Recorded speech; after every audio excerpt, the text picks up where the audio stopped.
Vous êtes un homme et vous voulez vous mettre en valeur et vous ne savez pas très bien comment. Eh bien, tout le monde a des qualités qu'ils ignorent. Si vous avez l'impression que vous êtes un peu rond et que ça n'est pas seulement une impression mais que vous avez vraiment un peu de bedaine, ça n'est pas très grave, vous pouvez toujours arranger ça en choisissant bien votre chemise. Il faut que la chemise soit bien ajustée aux épaules, qu'elle ne tire pas à la poitrine et qu'elle ne moule pas la bedaine, qu'elle flotte un tout petit peu, mais pas trop. Et enfin, qu'elle ne soit pas trop longue, parce que sinon, elle vous écrase. Donc, il faut que la chemise s'arrête, si vous la portez par-dessus le pantalon, bien sûr, à mi-fesses ou au bas des fesses, surtout pas plus bas. Il faut que les épaules soient à la bonne hauteur, c'est-à-dire que la couture soit vraiment à l'angle de l'épaule, que l'emmanchure soit pas trop large comme ça, qu'elle soit plutôt bien ajustée à votre buste et qu'elle ait des boutons qui fassent pas cheap. En général, j'aime beaucoup les boutons, le boutonnage sous patte, caché sous une patte. Mais sinon, les boutons recouverts ou les boutons qui soient pas trop contrastés, d'une couleur pas trop contrastée, c'est plus joli, c'est plus chic. Le col doit être petit, c'est aujourd'hui terminé de porter des chemises avec le col pelle à tarte, ou alors vous jouez le geste 60s, 70s, ça c'est autre chose.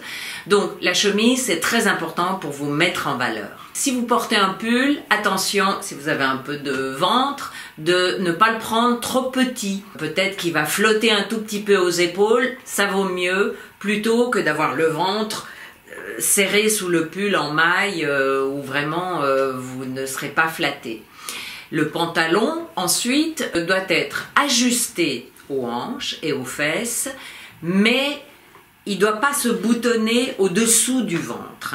Il faut quand même qu'il soit à votre taille, donc ça demande un investissement. Les pantalons bien coupés quand on a un peu d'embonpoint, c'est plus cher. La longueur, il faut que la longueur soit à la cheville. Aujourd'hui, on porte les pantalons un tout petit peu plus courts. Certains les raccourcissent. On voit la chaussette qui peut être d'une couleur contrastée.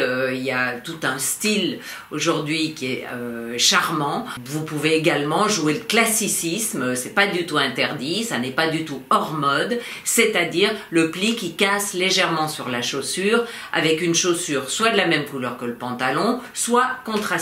Je trouve qu'une chaussure noire, une chaussure bleu marine ou une chaussure fauve, camel foncé, c'est toujours beau sur un homme. Pour terminer, regardez votre peau, votre teint.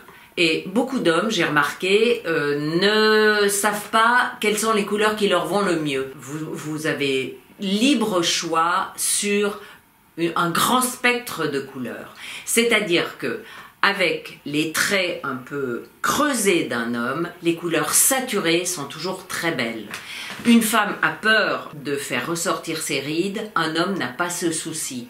Un anthracite, bleu marine, vert sapin, bordeaux très foncé, c'est toujours beau sur un teint masculin. Ça fait ressortir les sourcils, les yeux, et si vous avez les yeux bleus comme Macron, vous n'êtes pas obligé de choisir le même bleu comme lui, sa chemise. Vous pouvez choisir tout un spectre de bleu et même du violet qui mettra en valeur vos yeux bleus.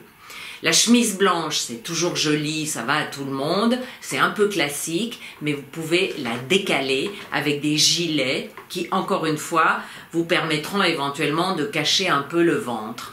Mais n'oubliez pas, ce sont les détails qui font le chic, surtout dans une garde-robe masculine.